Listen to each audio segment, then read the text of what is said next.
All right. It's Peter. I think next we're gonna have Patrick Sauer come down. Am I saying that right? Yeah. Sauer. All right. Patrick is senior editor at thedailytube.com. He's author of Court TV Presents, You Be the Judge, and The Complete Idiot's Guide to the American Presidents. He's got a website, patrickjsauer.com. Check it out there. Take it away, Patrick.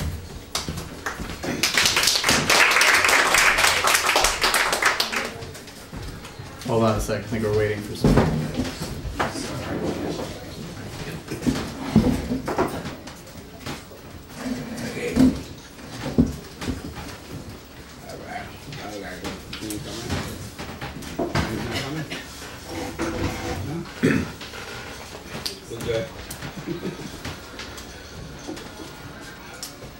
Last August, on a brutally hot Sunday afternoon, after a debilitating outdoor 90-degree basketball game courtesy of the Word Bookstore League, I was shuffling along the sidewalks from Greenpoint to the Bedford L stop, trying to bring my core temperature below triple digits.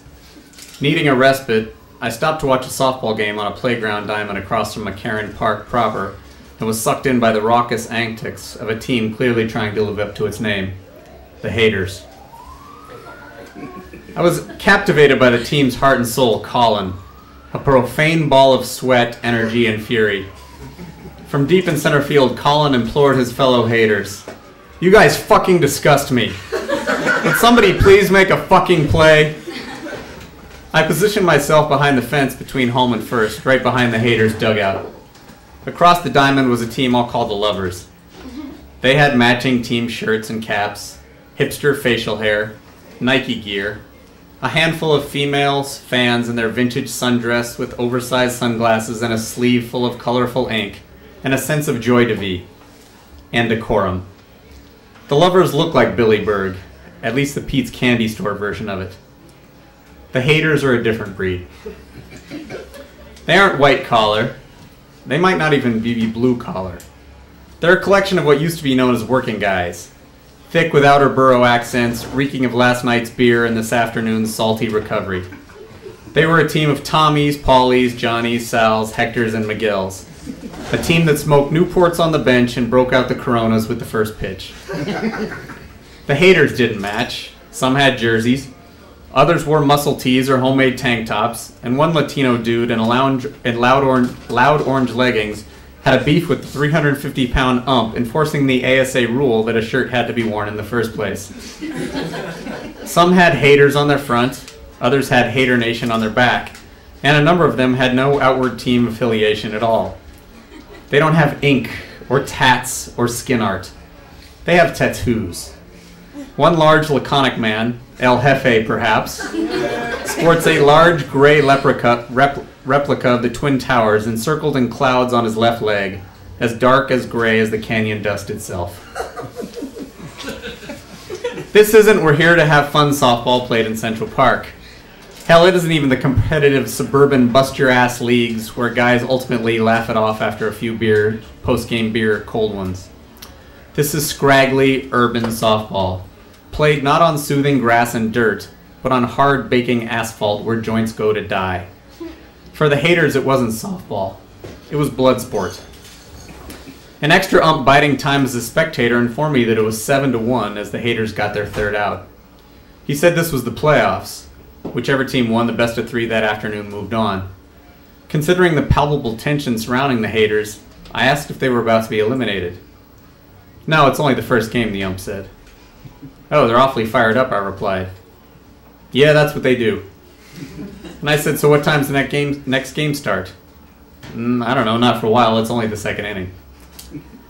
Down 7-1, Colin ran over to give the 60-something pitcher Tommy a pep talk that would do Billy Martin proud.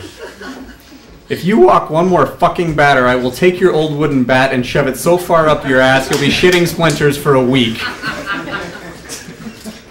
Colin then stormed off, but not before excoriating the dugout. "Stop fucking laughing, this shit ain't funny." Tommy, soaking through his Wrangler jean shorts and non-ironic mesh cap with an American flag and a bald eagle that read, "Don't ruffle my feathers," turned to El Jefe and muttered, "This carried over from last week. Fuck. I don't need this. I won't be fucking backs next year. That's for sure. Tommy then turned in the general direction of Colin and announced, maybe if we didn't make so many fucking errors. Shut the fuck up, Tommy. We only made one fucking error last inning. Quit saying they scored their runs on errors. I got the fucking book right here.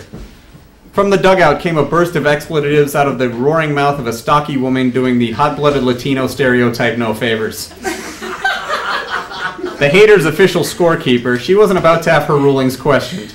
You don't know what the fuck you're talking about, Tommy. Shut the fuck up and throw some fucking strikes.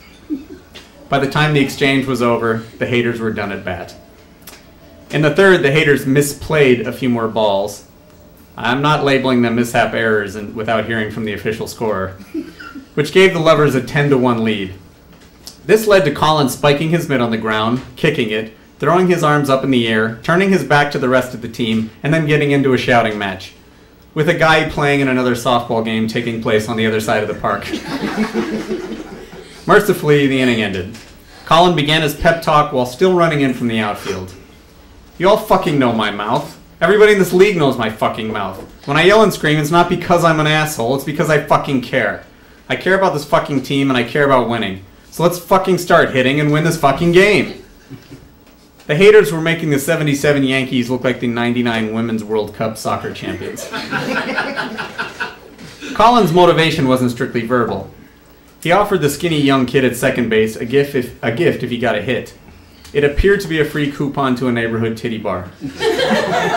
He walked, so the freebie remained stuck to the fence behind home plate. I'm not sure if the base on balls earned him some free boobs, but either way it was to no avail. The haters went down quietly. The haters would hold serve, giving up a couple of meaningless hits that led to no runs. At some point during that half inning, things took a turn on the haters' bench.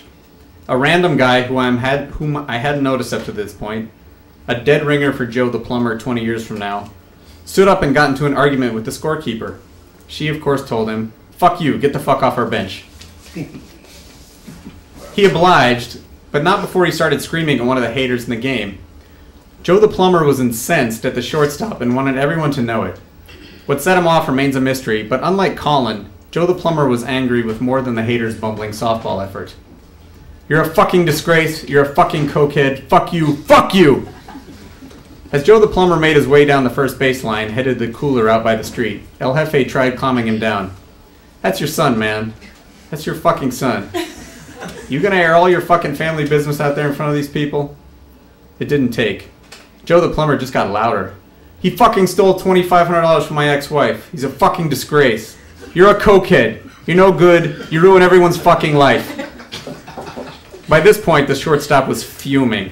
After snaring a line drive for the third out, he sprinted at Joe the plumber in a ferocious, full-blooded fever pitch and got right in his face. "You're fucking dead to me. You're gonna tell my business to the whole world out here? Fuck you. You're not my father. You're dead to me. Fucking dead." Another brother raced in from left field and got in between them. He then demanded that Joe the plumber get on the other fucking side of the fence.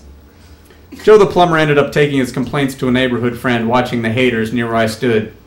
His boy wasn't interested when Joe the plumber started in, "He's a fucking cokehead. Ah, who the hell ain't?" It was the line of the day, but by then I'd grown weary of the rough-edged street charms of the Angriest Softball team in the city. An uneasy feeling was settling in my stomach.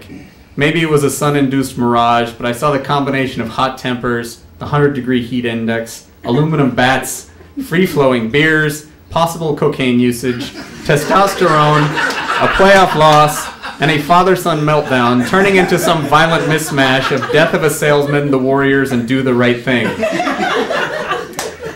I saw blood being spilled. And I felt bad for the team. I felt bad for the son. I even felt a little bad for Joe the plumber. But more than that, I felt like getting the hell out of there. The haters were no longer entertaining in a gritty, foul-mouthed sort of way. It was hot, and I wanted to go home. For at least some of the haters, the rage was as real as the team name. And as I walked on past the outfield, a random guy in a Yankees cap waiting for his game to start passed by and said with astonishment, "Can you believe this shit? It's not even 3 o'clock yet."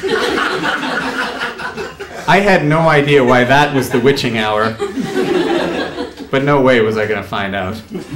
I headed down the next block, And as I walked away from the park, I heard Colin exclaim, "Let's go, haters! We need to get some fucking runs." Thanks a lot.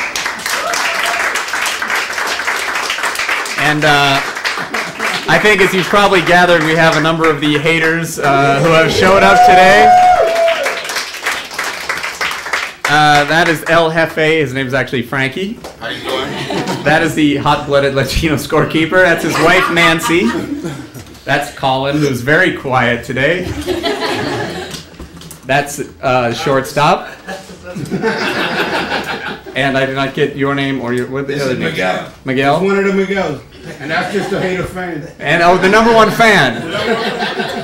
So thank you guys a lot for coming out. That means a lot to me, and I think we all enjoyed it.